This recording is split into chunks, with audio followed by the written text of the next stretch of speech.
Thangalaan movie review. இந்த படம் எப்போடா ரிலீஸ் ஆகுன்ற கியூரியாசிட்டிலே எனக்கு இருந்துச்சு. ஒரு வழியாக இந்த படம் ரிலீஸ் ஆகி முடிஞ்சிருச்சு. இந்த படம் பார்த்ததுக்கப்புறம் எனக்கு என்ன ரியாக்ஷன் இருக்குது, எனக்கு என்ன பிடிச்சிருக்கு பிடிக்கல அப்படின்றத அந்த வீடியோவில் நம்ம பார்க்க போகிறோம். வாங்க வீடியோக்குள்ளே போகலாம். ஃபஸ்ட் நம்ம டைரக்ஷன் வைஸ் வந்து அப்பா ரஞ்சித் இந்த படத்தில் செமையாக பண்ணியிருக்காரு. ஏன்னா சில இடத்துல லேகியாக இருந்தாலும் த்ரூ அவுட் த ஃபிலிம் வந்து நல்லாவே பண்ணியிருக்காரு. அந்த சினிமாட்டோகிராஃபி, அதுக்கப்புறம் ஆக்டிங்கு, பேக்ரவுண்ட் பிஜிஎம்மு, எடிட்டிங்கு, இது எல்லாமே நல்லாயிருக்கு. என்ன ஒரு குறை மட்டும் சொல்லணும்னா, செகண்ட் ஹாஃப்க்கு அப்புறம் வர சீன்ஸ் எல்லாம் சில இடத்துல லேகியாக இருக்குது. ஒரு சில இடத்துலலாம் இது பொய்யா இல்லை ஃபேண்டசி வேர்ல்டுக்குள்ளே வருதா அப்படின்ற மாதிரிலாம் நம்மளுக்கு திங்க் பண்ண தோணுது.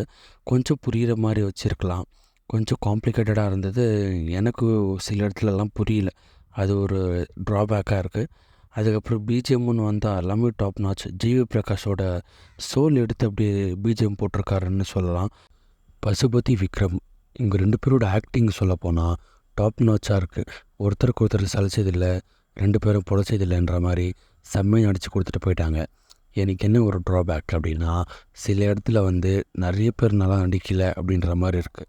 சில இடத்துல நல்லாவே நடிச்சிருக்காங்க, சில இடத்துல மட்டும்தான். அது என்னோடய பிரச்சனையானான்னு தெரில. ஆனால் சில இடத்துல வந்து சவுண்டு வந்து ரொம்ப அதிகமாக இருக்குது. எப்படி சொல்கிறேன்னா, மாளவிகா மோகன் கத்துற சீன்லாம் நீங்கள் ஹெட்ஃபோன் போட்டுக்கோங்க, இல்லைனா காதில் பஞ்சு வச்சுக்கோங்க. உங்கள் காதை கிளியிற மாதிரி சவுண்டு வருதுன்னு நினைக்கிறேன்.